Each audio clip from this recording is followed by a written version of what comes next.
तो 11 बजे शिप में बहुत बड़ा झटका लगा एंड पूरा के पूरा शिप हिल गया। साल था 2012, 13 जनवरी। एक टाइटैनिक सी बहुत बड़ा शिप अपने रास्ते में सेलिंग कर रहा था। पैसेंजर था 4300, जो कोई वैकेशन के लिए जा रहा है, कोई हनीमून के लिए जा रहा है, सब अपने अपने मजे कर रहा है। अब सोचिए 4300 गैस मिडिल ऑफ ओशन में है एंड शिप इमरजेंसी में है, पूरा के पूरा शिप डूबने वाला है। कैसे पैनिक होएगा, कैसा माहौल होएगा उधर। 35 बंदे का जाने गया।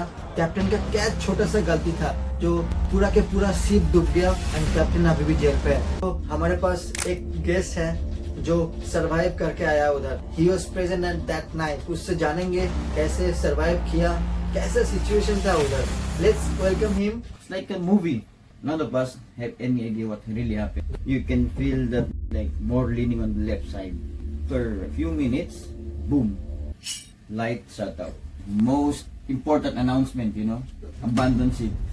Coming from the captain, 2 language, 1 Italian, 1 English. Damage was like 2 vertical zones. Imagine, if we are on the deeper side of the ocean, like few meters away. Yeah.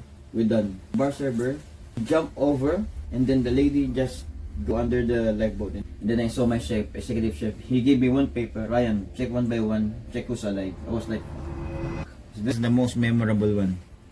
Costa Concordia, lifeboat 23.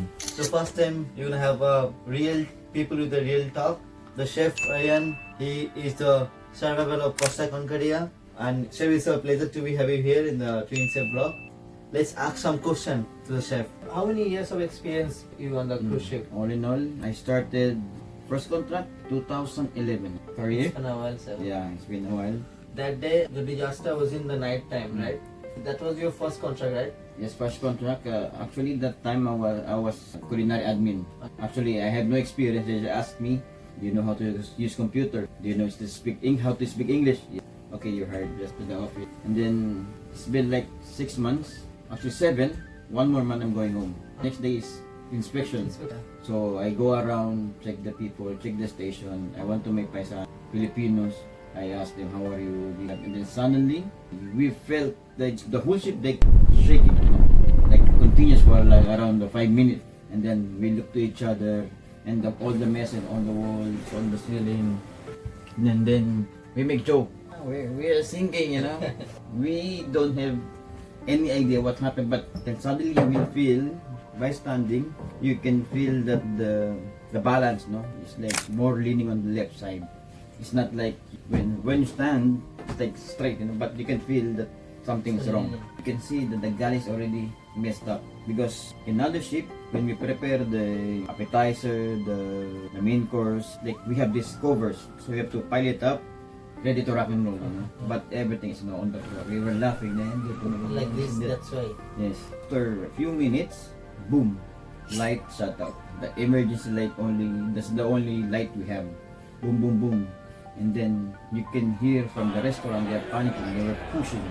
And then the office that I'm working is near the restaurant. So my chef told me, Ryan, go check in the restaurant. So I went and fucking, everybody's pushing, some kid on the corner, they're crying. Because there's no light. There's no light. Even in the galley, they're running. So, and then my chef told me, Ryan, go help somebody. So I took 1 trolley, I took 1 family with a baby. I told them, put your baby here. I will put you in the office just for your safety. I asked my chef, can I please check my cabin? Maybe my laptop failed. But none of us have any idea what really happened. Because it's your first Yes, contract also. first contract. Then they announced there's an engine failure, this and that. Everything's gonna be alright. You can go back to your cabin. So we are relaxed, we are calm. I went to my cabin. But when I was walking in the galley, there's only 3 people. Me, 1 sous chef, Jamaican, and 1 Filipino kitchen steward, which is like a sanitation officer here. And 1 CDP Filipino. We were joking, what happened? It's like a ghost town. It's like really, it's like all messed up. No lights, and then only flashlights, and then the emergency lights are working. And then 1 Filipino come to me, showed this video, look at this. In the chopper, there's a water, coming out. And then he was like pushing on, he cannot work barely because the ship's already almost, yes, slowly. So I'll say, okay, let's talk later. I went down deck 0. As I walked there, I saw some officers running barefoot, then saying, abandonare la nave. That time I don't know. But in English, it's abandoned ship. Only then they know. They were running back and forth. I was like, still relaxed because I don't know what's, I have no idea what's happening.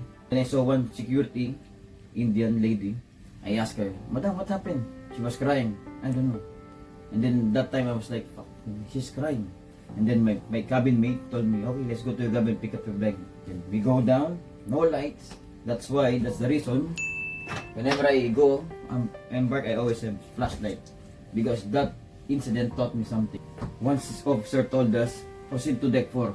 And then that time I was like, fuck, maybe this is something serious, where the lifeboats are. Like lifeboats we go. Yes, and then everybody, all the crews using the stairs, and the whole crew, man. Imagine, there's 1,600 crew that time. And then we proceed to deck 4. Everyone together, like everyone panicking. Yes. Nobody's panicking. That's the good thing, because we don't know what's happening. Okay. So my cabin mates is in port side, me on the starboard. So I told him, okay, let's see each other again later. Okay. We just still relax, no? As soon I see this aisle going to my lifeboat, fuck, plenty people. A lot of people there. Sailors, you cannot barely walk. They were upset, they are pushing each other, they want to go inside the lifeboat.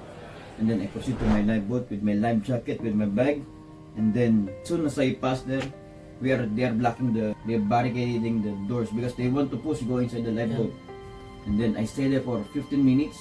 I put in, because that time I was like in the bossing gear. Bossing gear means I'm the one responsible for extending and lowering the lifeboat. Yeah. Imagine, big responsibility, It's easy. It's like there's 2 cords, 1 and 2. 1 you extend, 2 you lower. So I went there to my post, and after 15 minutes, most important announcement, abandoned ship, coming from the captain, 2 language, 1 Italian, 1 English, and so I was like, fuck, this is serious.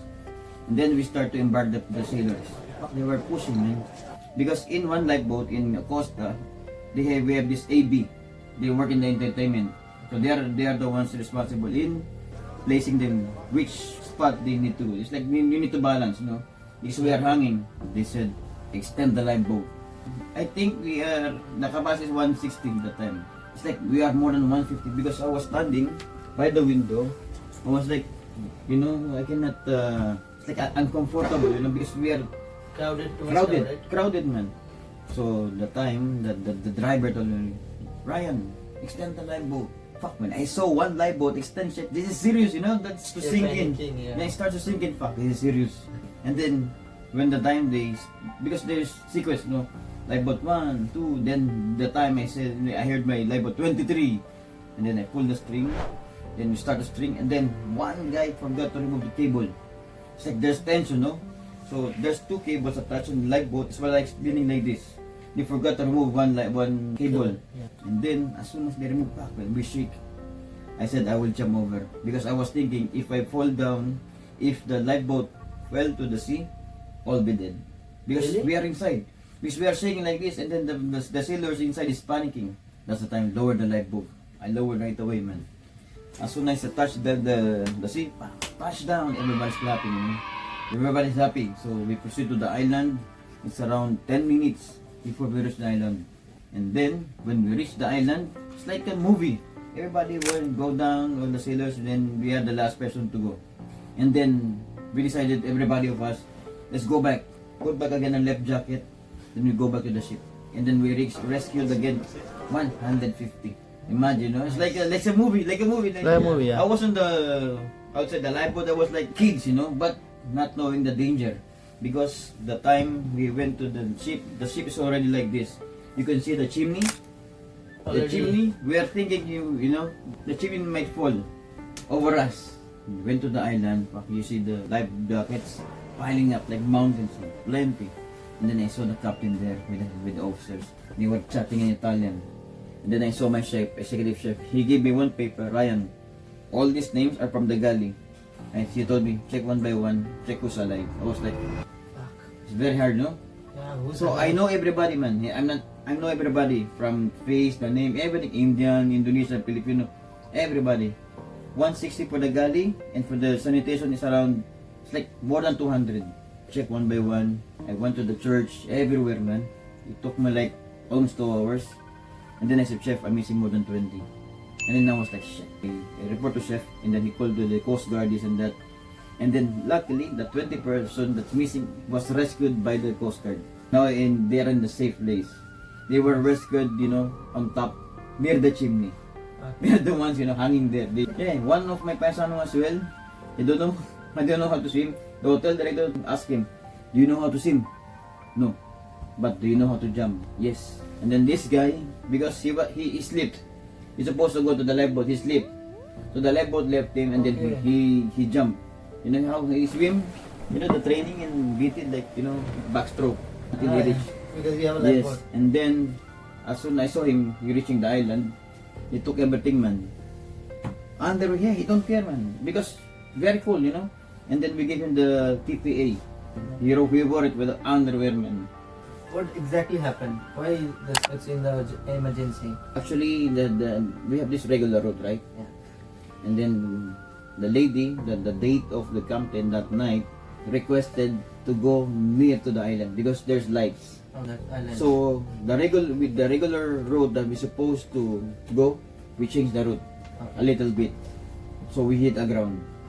As big as the damage was like 2 vertical zones. Imagine, 2 vertical zones. 2 bus. 2 bus? It means we hit, and then this one is straight all the way, it's very big. That's why the sinking, like, it took like only 30 minutes. If we are on the deeper side of the ocean, like few meters away, we're done. Everybody done, including me. I saw your tattoo, right? Costa Concordia. Okay. Like this.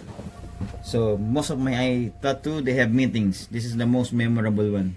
Yes, Costa Concordia. Costa Concordia, Lifeboat 23.